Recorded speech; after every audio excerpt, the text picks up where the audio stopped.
Good day everyone. Our topic for today is all about intermediate value theorem. So let's start. Ano nga ba yung intermediate value theorem? So consider natin yung graph na f of x. F of x is continuous in the interval a, b. And if we plug in a sa ating function, we get f of a. And if we plug in b sa ating function, we get f of b. Now, ito yung ating output, yung ating y values, at ito yung ating input, yung ating x values. Now, say k is between f of a and f of b. Then, there is at least one number c such that f of c is equal to k, where c is between a and b. Now, anong ibig sabihin? Medyo mathematical yung dating niya.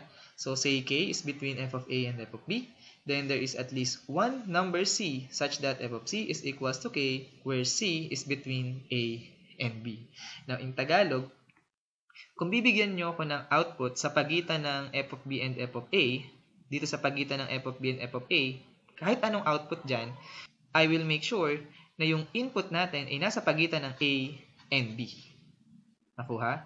So, ulitin ko, if bibigyan nyo ako ng output sa pagitan ng f of b and f of a, kahit anong output yan, I will make sure na yung input natin ay nasa pagitan ng a and b. And this is what we call the intermediate value theorem. Now, for example, itong k, kung gagawa tayo dun sa graph, tumama siya dito, and for sure, iyan ay nasa pagitan ng a, b. And ito yung ating c. For sure na ito ay between a and b.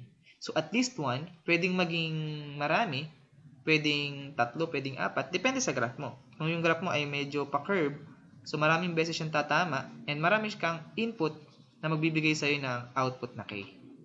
Pero, at least one input ay correspond to that value of k. Or simply, f of c is equals to k. So, when you say at least, pwedeng isa or pwedeng mas marami. Another thing dito, pwede natin is imaginein na this is point A and yung last part is point B. Now, kung pupunta ka from point A to point B, I will make sure na dadaanan mo lahat ng output natin sa pagitan ng f of a and f of b. At kung dadaanan mo lahat ng ating output sa pagitan ng f of b and f of a, dadaanan mo rin lahat ng input sa pagitan ng a and b. Nakuha? And that's the intermediate value theorem. One of its application is approximate the root or the zeros of a polynomial. So, consider natin itong ating function f of x sa pagitan ng a and b. So, again, ang goal natin is to approximate the roots. So, anong ibig sabihin? So, yung goal natin is approximate the root. So, if we plug in a sa ating function, we get f of a. And if we plug in b, we get f of b. Now, if f of a and f of b have different signs, then there must be at least one root on the interval a, b. So, in short, kung yung f of a mo daw ay positive, yung f of b mo naman ay negative, for sure, one input ay dadaan dun sa 0. Kung ito ay positive, ito ay negative, sure ball na isa sa mga input mo sa pagitan ng a and b ay daraan sa 0. Okay? So, let's have some example. Approximate the root of the function f of x equals to 5x cubed minus 3x squared minus 3x minus 1. So, una, ang kailangan natin gawin dito, try natin muna yung f of 1. Now, if we plug in 1 sa lahat ng x, ang makukuha natin ay negative 2. So, ibig sabihin, nandun siya sa ibaba ng ating x-axis. Next, if we plug in 2 sa lahat ng x, or kinuha natin yung f of 2, makukuha natin sagot ay positive 21. So, anong ibig sabihin? Yung f of 1 ay negative, yung f of 2 ay positive. Therefore, yung graph natin is something like this. In short, dumaan siya sa pagitan ng 1 and 2. Anong ibig sabihin? One root of this function must lie between 1 and 2. Now, ang goal natin is ma-approximate yung roots natin. So, alam na natin na yun ay nasa pagitan ng 1 and 2. So, paano mas magiging accurate yung ating approximation? So, ang gagawin natin, gawa tayo ng table. Ito yung x, ito yung ating f of x. Next, mag-start tayo sa 1.1, 1.2, 1.3, hanggang makarating tayo sa 1.9. Pero yung table natin hanggang 1.8 lang yung inabot. But, it's okay. Now, i-plug in natin yung 1.1 dun sa ating function, and tingnan natin yung sign na lang. Yung sign na makuha natin dito ay negative. Yung 1.2 ay negative ulit. yung 1.3 nag-positive na. So, anong ibig sabihin? Yung ating roots ay nasa pagitan ng 1.2 sa 1.3. Okay? Bakit? Kasi from negative, naging positive na siya. So, ibig sabihin, somewhere in between 1.2 and 1.3, andun yung magpapa-0 dun sa ating function. Now, pwede natin ulitin yung ating table. Simulan naman natin sa 1.21, 1.22, 1.23, 1.24, and so on and so forth.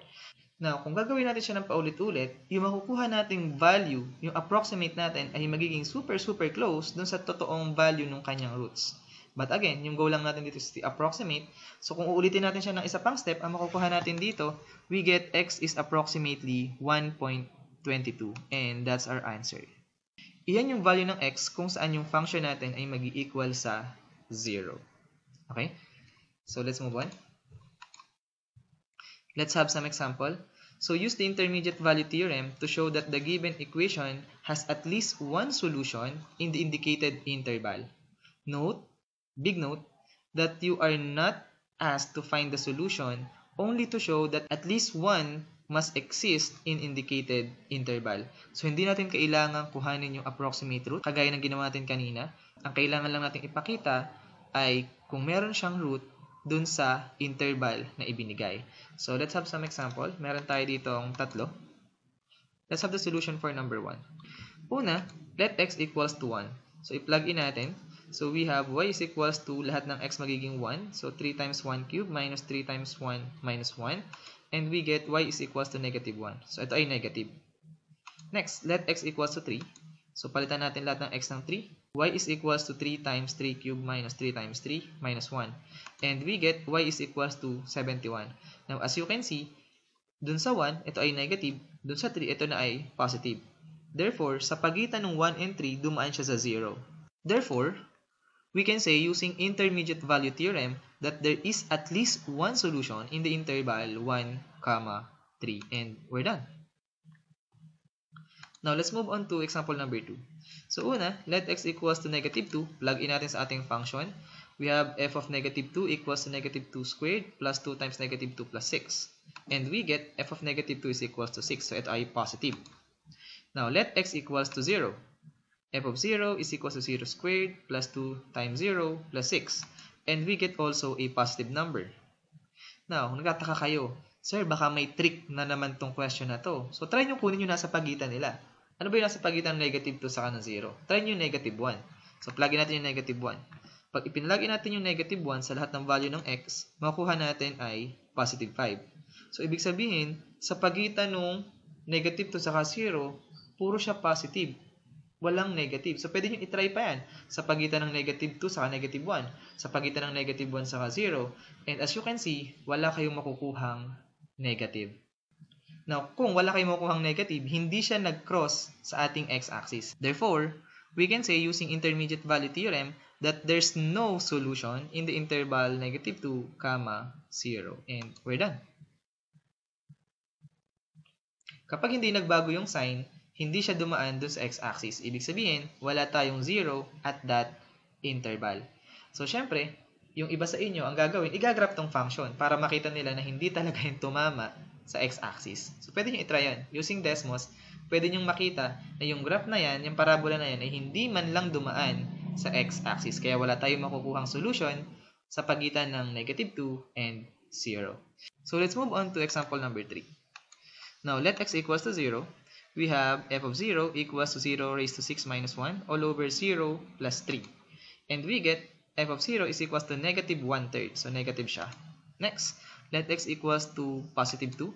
We have f of 2 is equal to 2 raised to 6 minus 1 all over 2 plus 3. And we get 63 over 5. Now, since f of 0 is negative, f of 2 is positive, therefore, we can say, using intermediate value theorem, that there's at least one solution in the interval 0, 2. And we're done.